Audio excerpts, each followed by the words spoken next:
ang pinag-usapan po natin kasamang ating mga panauhin ay tungkol po sa late evening adult education. Dito po pinakita nila, posible po mag-aral kahit na po kayo ay nagtatrabaho, kahit po kayo ay may anak na wala pong imposible pagdating sa edukasyon. Ngayon naman po, tatalakay natin kung naman po sa mga out-of-school youth, lalo na po yung mga kabataan sa lansangan na binigyan din po nila ng pagkakataon makapag-aral. Kanina with our guests, we talk about this late evening education. So nakita ko, when we talk about education, so challenging that everybody's given a chance as long as there is determination, to finish the education. Kailangan kasi, kahit ng school is doing this for them, kung ang tao walang kusa, wala din mangyayari. Ngayon, ang Don Bosco po ay nakikita niyo, Brother Elmer, sa Don Bosco Technical Institute bilang technical director dito. Kayo po ay, pag sinabing Don Bosco, kilalang-kilala sa vocation na tungkol sa automotive, sa aircon, refrigerant, marami kang ginagawa. At karamihan pala dito, estudyante niyo ay out of school. Yes. At marami dito galing sa lansangan, like ni J-Mart. Diba? So pwede kayo i-share mo, Brother Elmer. Your sharing will give a lot of inspiration to a lot of street children to change their life. Nga sana magbago sila kasi po may oportunidad, meron po isang institution na kumakalinga sa kanila. Ang kailangan lang sila, yung magbago sila, there is hope if only they will come to you, di ba? Bilang technical director, ano itong programang binibigay nyo sa kanila? Pwede ba i-share nyo sa viewers what Don Bosco is doing for these people? Ang Don Bosco, ma'am, dumating sa Pilipinas 1952. May mga schools kami or high school. Din may mga maraming training center din. About 15 training center in the Philippines. Yung isa doon, ang Don Bosco Makati. Sa Don Bosco Makati naman, may 3 department. Maraming nakaalam na pagsabi Don Bosco Makati, para sa mga mayaman. Okay. Ngunit nagkamali sila. Ang Don Bosco Makati composed of 3 departments, the elementary, the high school. They are the paying student, yung middle class pa above. Then meron kaming out of school youth, the manpower department. Yung manpower department naman, yung mga tawag na out of school youth, those boys who cannot afford to go to college, also to have yung wala silang mapuntahan, gusto sila mag-aral to have a gainful employment. Ngayon, sa Don Bosco, we offer automotive, machine shop, electrical, electronics, refrigeration, aircon. Meron din kaming ship mechanic, yung seaman course. Lahat na kurso, 10 months pag-aaral sa Don Bosco. After 10 months, magtatrabaho na sila sa kumpanya for OJT for 5 months. Ang Don Bosco ang naghanap ng trabaho sa kanila. So napakaganda, Brother Elmer, no? Wala silang kahirap-hirap, pati trabaho, kayo po ang naghahanap. Yes. Pero paano nyo nakikita, anong kumpanya ang nangangailangan? Paano ang communication nyo with those companies? At anong mga kumpanya yung tumutulong sa inyo at nangangailangan ng mga trabahador o let's say mga mekaniko? Since ang pangalan ng Don Bosco, well-known na since 1952, ang mga kumpanya ang lumalapit sa amin. Silang humihingi. Sample sa automotive, isa sa mga, ang shop namin, mayroong partnership sa Ford Philippines, sa General Motors, sa Honda, then lalo na sa Toyota, tumutulong sa amin since 1989. Then may bago ngayon, ang Porsche, tawag nun. Mayroong kasunduan sila, after 10 months sa Don Bosco, kukunin sila for 5 months OJT, then after OJT, dalhin sila sa abroad, sa Germany, sa Asia, sa Saudi, yan ang partnership namin. So parang sila, no, nakakaroon ng malaking pag-asa pag alam nila, nako, kasi pangarap nila lahat umalis sa bansa. Baka mamaya, sumobra naman mag-enroll sa inyo ngayon, magkaroon, hindi kaya mahirapan kayo to contain all this coming in, no? Considering ang ganda ng programa nyo. Ngayon, with this company that's supporting you, is it through a foundation? How is it? Paano nyo? Kasi out of school, alam ko walang tuition fee. Yes. Pati board and lodging, kayo po ang sumasagot, tama? Out of 1,300 student, 300 yung free board and lodging namin. 300. Yun. Yung nagsuporta yung mga generous benefactors, mga tumutulong sa amin, plus the divine providence. So, itong mga estudyante na nag-i-enroll doon, lalo na yung alam ko yung galing sa lansangan, no, yung mga street children, ilan percent ang kinukuha nyo doon? Special consideration na yung street children. Usually, all the training center Don Bosco, ang requirements, 18 to 23 years old, they must pass the test, and also high school graduate. Ah, Only okay. in Tondo, Don Bosco Tondo, and Don Bosco Makati accept special consideration. Tumatanggap kami mga adult, yung adult na yung mas kaya anong edad, basta gustong willing to learn, willing to obey, willing to sacrifice themselves. Because in Makati, the only hindrance, sabi ko sa kanila, ang sarili nila. Kung talagang walang-wala sila, libre sila sa pagkain. Kung wala silang tirahan, libre silang tirahan. Ang only the hindrance of their studying Don Bosco is sarili nila. So far, since 1952, so sa dami naman nag-graduate, meron ba kayo natatanggap na nagpapasalamat that their life has changed because of this Don Bosco marami. sacrifices? Yung lalo kayo, alam ko, mga pare talaga, hindi ganun kadali di ba? Ang iba, ma'am, nag-sponsor sila. Lalo na mga iba, naging manager na sila. Meron ba silang nire-return na favor? Let's say, magdo-donate sila ng 1,000 pa makatulong naman sa susunod na mag-aaral? Yan ang ginagawa namin ngayon, ma'am. Starting last 3 years ago, during our alumni homecoming, we encourage them to help.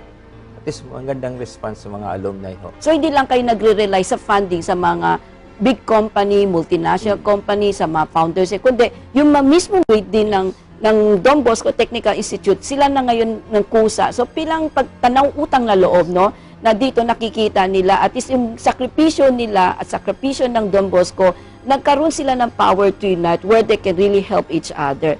So, paano ang formation ng mga, let's say, nag-aaral ngayon sa vocational school? Sa vocational school, ang formation, at least, we have 1,300 students, we have 47 full-time na personnel, we have 2 salesian, si Father Ed. I have 3 assistants sa technical affairs, technical affairs, student affairs, then si Father Ed Villanueva, yung siyang in charge sa spiritual. Tagang yung sinubaybayan yung mga bata sa recollection, sa may mga rosarylari, ma-organize, spiritual. So, in short, Brother Elmer, kahit na pala sila vocational kinukuha, may values formation din pala. So, very importante din pala ang spiritual aspect nila. Yes, Mommy, because every time they come to Don Bosco, I told them, Bibi, what is the reason you come to Don Bosco? They said, gusto ko mag-aral. I told them, yes, tama kayo. Pagkatapos mag-aral,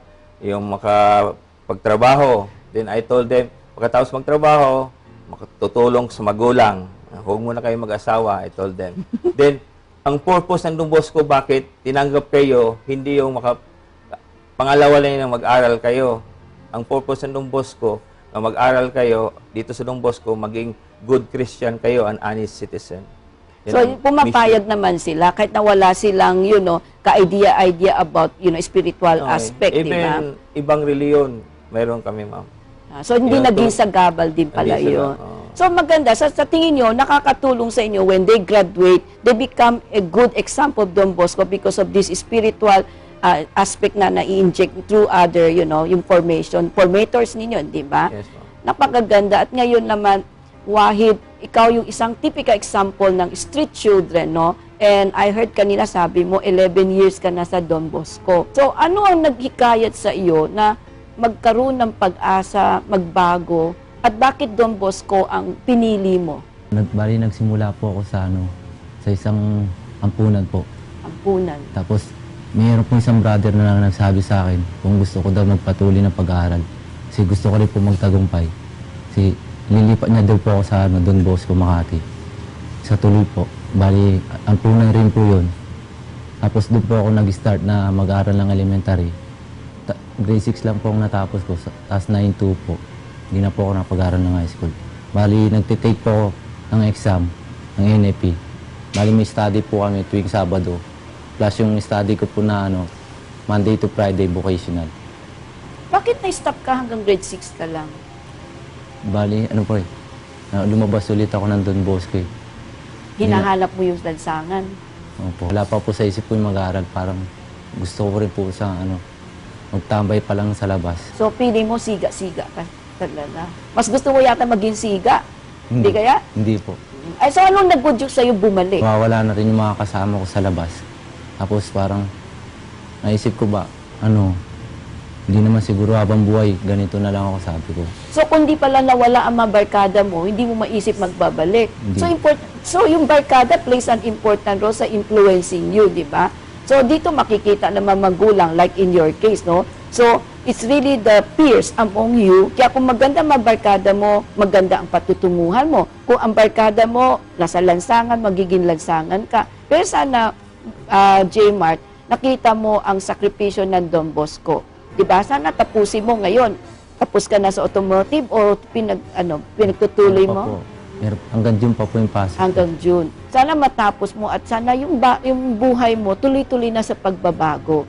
Diba? At dito pakita mo at hindi naman masayang pagod ni Brother Elmer, no? Makikita mo, ang dami-dami ninyo at least nabigyan ka ng pagkakataon na hindi bali nawawalan ka ng landas paminsan-minsan, pero kung may kusang loob bumalik, tinatanggap ka pa rin kasi ganun din naman ang Diyos, di ba? Nagkakamali po tayo, pero hindi naman kanya sinasabi na okay, nagkamali ka, sa tabi ka na lang, di ba? Nakikita mo kahit tayo nagkakamali, basta naniniwala ka sa kanya, aampunin ka pa rin at kukunin at kakalingain ka pa rin. Nako, thank you, Wadjet, for sharing, your time with us. Sana maging idolo ka at maging inspiration ka sa mga batang lansangan na may pag-asa, hindi bali na nadudulas pa minsan-minsan sa pagkakamali, pero magbago at hiwalayan na yung mga barkada. Kasi sa in your case, it's really the barkada that influence you, di ba?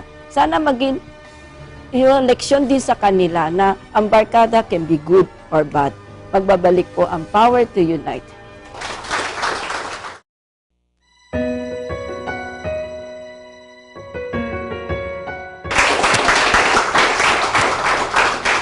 It is very clear, based on our conversation with our several guests a while ago, that education knows no boundaries.